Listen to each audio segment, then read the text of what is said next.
ଭବିଷ୍ୟତରେ ଏକ ଏପରି ଦୁନିଆକୁ ନେଇଯିବି ଯେଉଁଠାରେ ମେସିନ୍ କଥା କହୁଥିଲେ ଭାବିପାରିବ ଓ କାମ ମଧ୍ୟ କରିପାରିବ। ଆଜ୍ଞା ହଁ ଠିକ୍ ପାଇଛନ୍ତି ଆପଣମାନେ।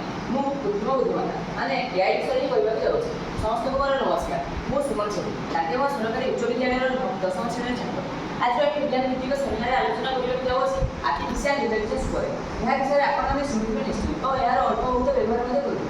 ଈଶ୍ୱରଙ୍କ ସୃଷ୍ଟିରେ ସବୁଠାରୁ କୌଶଳପୂର୍ଣ୍ଣ ଓ ବିକଶିତ ପ୍ରାଣୀ ହେଉଛି ମଣିଷ। ମଣିଷ ତାର ବୁଦ୍ଧି ବଳରେ ଅନେକ ଜିନିଷର ଆବିଷ୍କାର ଓ ଉଦ୍ଭାବନ କରିଛି, ଯାହା କରିଦେଇଛି ତାର ଜୀବନକୁ ସରଳ, ସୁନ୍ଦର ଓ ସୁଗମ। କିନ୍ତୁ ତଥାପି ମଣିଷ ଅଟକି ଯାଇନାହିଁ। ସେ ଏଭଳି ଏକ ଜିନିଷର ଉଦ୍ଭାବନ କରିଛି ଯାହା ମଣିଷ ଭଳି ଚିନ୍ତା କରୁଛି, ମଣିଷ ଭଳି କଥା ବୁଝିପାରୁଛି ଓ ମଣିଷ ଭଳି କାମ ମଧ୍ୟ କରିପାରୁଛି। ଏହି ଉନ୍ନତ ବୈଷୟିକ ଜ୍ଞାନକୁ କୁହାଯାଇଛି ଏଆଇ ବା ଆର୍ଟିଫିସିଆଲ ଇଣ୍ଟେଲିଜେନ୍ସ। ଏବେ ପ୍ରଶ୍ନ ଉଠୁଛି ଏଆଇ କ'ଣ? ଏଆଇ ମାନେ କୃତ୍ରିମ ବୁଦ୍ଧିମତ୍ତା। କୃତ୍ରିମ ମାନେ ମଣିଷ କୃତ, ଯାହା ମଣିଷ ତିଆରି କରିଛି। ବୁଦ୍ଧିମତ୍ତାର ଅର୍ଥ ଯେ ବୁଝିବା ଓ ଚିନ୍ତା କରିବାର କ୍ଷମତାକୁ ଧାରଣ କରିବ। ଏହା ବିଜ୍ଞାନର ଏକ ଅଭିନବ ଶାଖା, ଯେଉଁଥିରେ ମେସିନ୍ ବା କମ୍ପ୍ୟୁଟରକୁ ଏଭଳି ଭାବରେ ପ୍ରୋଗ୍ରାମିଂ କରାଯାଏ ସେ ମଣିଷ ଭଳି ଚିନ୍ତା କରିବ ଓ ମଣିଷଠାରୁ ମୂଳତଃ କାର୍ଯ୍ୟ ମଧ୍ୟ କରିପାରିବ। ଯେମିତିକି ଏପରି ଭାବରେ ସିରି ଓ ଏଣ୍ଡ୍ରଏଡ୍ର ଆବିଷ୍କାର ବିଷୟରେ ଆପଣମାନେ ଶୁଣିଥିବେ ନିଶ୍ଚୟ।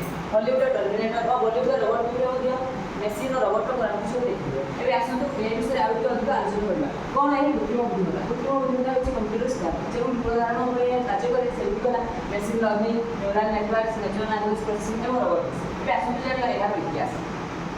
ସର୍ବପ୍ରଥମେ 1943 ମସିହାରେ ଏହା ଦର୍ଶାଯାଇଥିଲା। 1950 ମସିହାରେ ଏହା ଆଗକୁ ବଢ଼ିଥିଲା ଏବଂ 1956 ମସିହାରେ ଏହା ପ୍ରଥମେ ରଚନା କରାଯାଇଥିଲା। ଏବେ ଆସନ୍ତୁ ଏହାର ସମ୍ଭାବ୍ୟ ଉପରେ ଆଲୋକପାତ କରିବା। ସେଗୁଡ଼ିକ ହେଲା ସ୍ୱାସ୍ଥ୍ୟ, ଶିକ୍ଷା, ବ୍ୟାଙ୍କିଂ, ବାଣିଜ୍ୟ, ମନୋରଞ୍ଜନ, ଦୈନନ୍ଦିନ ଜୀବନରେ ଏବଂ କୃଷି କ୍ଷେତ୍ରରେ ଏଆଇ। ପ୍ରଥମେ ଆମେ ଜାଣିବା ସ୍ୱାସ୍ଥ୍ୟ ସେବାରେ ଏଆଇ ଚାଳିତ ସର୍ଜରୀ ସିଷ୍ଟମ୍ ଯାହା ମାନବ ତ୍ରୁଟିକୁ ହ୍ରାସ କରି ସ୍ୱାସ୍ଥ୍ୟ ସେବାରେ ମାନବ ତ୍ରୁଟିକୁ ହ୍ରାସ କରି ସଠିକ୍ ନିଷ୍ପତ୍ତି ନେବାରେ ସାହାଯ୍ୟ କରିଥାଏ ଓ ରୋଗୀର ନିରାପତ୍ତାକୁ ମଧ୍ୟ ସୁଦୃଢ଼ କରିଥାଏ। କ୍ୟାନ୍ସର ରୋଗର ନିରୂପଣ ପାଇଁ ଏକ୍ସରେ, ଏମ୍ଆର୍ଆଇ ଇତ୍ୟାଦି ଆଲଗୋରିଦମ୍ ଦ୍ୱାରା ବିଶ୍ଳେଷଣ କରି ସଠିକ୍ ନିଷ୍ପତ୍ତି ନେଇଥାଏ ଏବଂ ଜୀବନ ରକ୍ଷା ମଧ୍ୟ କରିଥାଏ। ଶିକ୍ଷା କ୍ଷେତ୍ରରେ ଏଆଇ ଶିକ୍ଷା କ୍ଷେତ୍ରରେ ଆଣିଛି ଏକ ଚୂଡ଼ାନ୍ତ ପରିବର୍ତ୍ତନ, ଯେମିତିକି ଗୁଗଲ ଲେନ୍ସ, ଭଏସ୍ ସର୍ଚ୍ଚ ଇତ୍ୟାଦି ଡାଟା କୋର୍ସକୁ ଚିହ୍ନିବା ଏବଂ ଭାଷା ଅନୁବାଦ କରିବା ଅଭ୍ୟାସରେ ସମ୍ପାଦିତ ହୋଇପାରୁଛି। ଆପଣମାନେ ChatGPT ବିଷୟରେ ଶୁଣିଥିବେ। ତାର କଥାବାର୍ତ୍ତା ଆମ ମନୁଷ୍ୟ ଭଳି, ଆମ ଭାଷାକୁ ଠିକ୍ ସେ ଆମର ସବୁ ପ୍ରଶ୍ନର ଉତ୍ତର ଦେଇଥାଏ। ଆମେ ତାଠାରୁ ସଠିକ୍ ବା ସାହାଯ୍ୟ କରି ଉତ୍ତର ମଧ୍ୟ ପାଇପାରିବା। ଏଆଇ ଶିକ୍ଷକମାନଙ୍କ କାର୍ଯ୍ୟକୁ ମଧ୍ୟ ସରଳ କରିଥାଏ, ଯେମିତିକି ପାଠ୍ୟ ଯୋଜନାରେ ଏବଂ ପ୍ରଶାସନିକ କ୍ଷେତ୍ରରେ, ବ୍ୟାଙ୍କିଂ ଓ ଫାଇନାନ୍ସ କ୍ଷେତ୍ରରେ ଟଙ୍କା ଜମା ଓ ଟ୍ରାନ୍ସଫର ଭଳି ମୌଳିକ କାର୍ଯ୍ୟଗୁଡ଼ିକ ଏଆଇ ସ୍ୱୟଂଚାଳିତ ଭାବରେ କରିଥାଏ। ଏଆଇ ଚାଳିତ ଚାଟବଟ୍ ଓ ଭର୍ଚୁଆଲ୍ ଆସିଷ୍ଟାଣ୍ଟମାନେ ନିଜ ସମସ୍ୟାର ସମାଧାନ କରିବାରେ ମଧ୍ୟ ଏଆଇ ସାହାଯ୍ୟ କରିଥାଏ। ଜାଲିଆତି ଚିହ୍ନଟ କରିବାରେ ମଧ୍ୟ ଏଆଇର ପ୍ରମୁଖ ଭୂମିକା ରହିଛି। ଆବଶ୍ୟକ ସ୍ତରରେ ଗ୍ରାହକମାନଙ୍କୁ ସତର୍କତା ମଧ୍ୟ କରିପାରିଥାଏ ଏଆଇ। ଏବେ ଆସନ୍ତୁ ଜାଣିବା ବାଣିଜ୍ୟ କ୍ଷେତ୍ରରେ ପ୍ରାୟ 55% ସଂସ୍ଥା ଏଆଇକୁ ବିଭିନ୍ନ ସ୍ତରରେ ଗ୍ରହଣ କରିଥାଏ।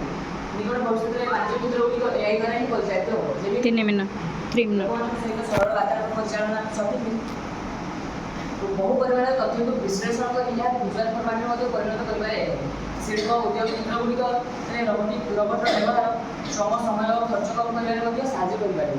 କୃଷି କ୍ଷେତ୍ରରେ ମଧ୍ୟ ଏଆଇ ବହୁ ପ୍ରକାର ସାହାଯ୍ୟ କରିଥାଏ, ଯେମିତିକି ମୃତ୍ତିକା, ଫସଲ ଇତ୍ୟାଦି କୀଟନାଶକ ପ୍ରୟୋଗ ଇତ୍ୟାଦି ଏଆଇ ଦ୍ୱାରା ସ୍ୱୟଂଚାଳିତ ଭାବରେ ହୋଇଥାଏ। ଏହାକୁ ତିଆରି କରିବା ପାଇଁ ଅଧିକ ପରିଶ୍ରମ ଓ ଟଙ୍କା ମଧ୍ୟ ଖର୍ଚ୍ଚ ହୋଇଥାଏ। ଏବେ ଆସନ୍ତୁ ଜାଣିବା ମନୋରଞ୍ଜନ ଓ ମିଡ଼ିଆ କ୍ଷେତ୍ରରେ ଏଆଇ।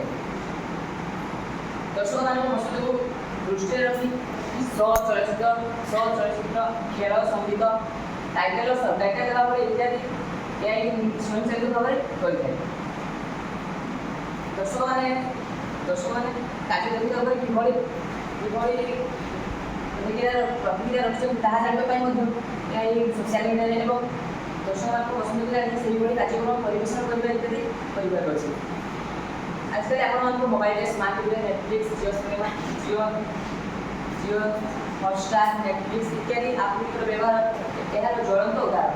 ଏବେ ଆସନ୍ତୁ ଜାଣିବା ଦୈନନ୍ଦିନ ଜୀବନରେ ଏଆଇ ଚାଳିତ ସ୍ମାର୍ଟ ବୋର୍ଡ ଯାହା ଆବଶ୍ୟକତା ଅନୁଯାୟୀ ଆଲୋକ, ତାପମାତ୍ରା ଓ ସୁରକ୍ଷାକୁ ନିୟୋଜିତ କରିଥାଏ। ସିରି ଓ ଆଲେକ୍ସା ପରି ସଦସ୍ୟ ଏଆଇ ଦ୍ୱାରା ପାଣିପାଗ ବିଷୟରେ ଜାଣିବା ଓ ଇମେଲ୍ ପଠାଇବା କାର୍ଯ୍ୟ ଇତ୍ୟାଦି କରିପାରୁଛି। ପରିବହନ କ୍ଷେତ୍ରରେ ମଧ୍ୟ ଏଆଇର ସ୍ୱୟଂଚାଳିତ ଯାନ ଏବଂ ଉନ୍ନତମାନର ସହାୟକ ଯାନ ପ୍ରଣାଳୀ ଅନେକାଂଶରେ ଦୁର୍ଘଟଣାକୁ ରୋକିବାରେ ସାହାଯ୍ୟ ମଧ୍ୟ କରିପାରିବ। ଏଲନ୍ ମସ୍କ ଅଟୋପାଇଲଟ୍ ଯୁକ୍ତ ଟେସ୍ଲା ବିଷୟରେ ଆପଣମାନେ ଶୁଣିଥିବେ ନିଶ୍ଚୟ। ଏଆଇ ଚାଳିତ ଥର୍ମୋଷ୍ଟଟ୍ ଘରର ତାପମାତ୍ରାକୁ ମଧ୍ୟ ନିୟନ୍ତ୍ରିତ କରିପାରେ। ଏପରି ଅନେକ କିଛି ଯାହା ଆମକୁ ଟେକ୍ନୋଲୋଜି ସହିତ ଜଡ଼ିତ ହେଉଛି ଏବଂ ନୂତନ ସମ୍ଭାବନା ସୃଷ୍ଟି କରୁଛି, କିନ୍ତୁ ଏହା ଘର ସମସ୍ୟାର କାରଣ ମଧ୍ୟ। ଏବେ ଆସନ୍ତୁ ଜାଣିବା ଏଆଇ କ'ଣ କ'ଣ ସମସ୍ୟାମାନ ସୃଷ୍ଟି କରୁଛି। ଭେଦଭାବ ଓ ପକ୍ଷପାତିତ୍ୱ, ଯେମିତିକି ଏଆଇ ଭେଦଭାବ କରିପାରେ ଓ ପକ୍ଷପାତିତ୍ୱ ମଧ୍ୟ କରିପାରେ। ଏଆଇ ଚାଳିତ ଅଟୋମେସନ୍ ସିଷ୍ଟମ୍ ଯାହା कंपनी यार बहुत व्यवहार 1 मिनट आउ 1 मिनट कोई चलो कंपनी चाकरी करे जहाँ सृष्टि कर बेकारी समस्या कंपनी सुरक्षा केतेकाल कंपनी सुरक्षा सृष्टि कर फेक आपको आपने सुरक्षित जेमिति भय सकाम scam photo scam QR code scam इत्यादि युद्ध क्षेत्र में यार अपव्यवहार होगा स्वयंचालित भाव में सामाजिक अर्थनैतिक परिश्रम बजार में असुविधा सृष्टि सब आरंभ रहेगा शेष परिशेष यार मूल लक्ष्य हूँ मानव जीवन को बदलैवा दक्षता पूर्ण करने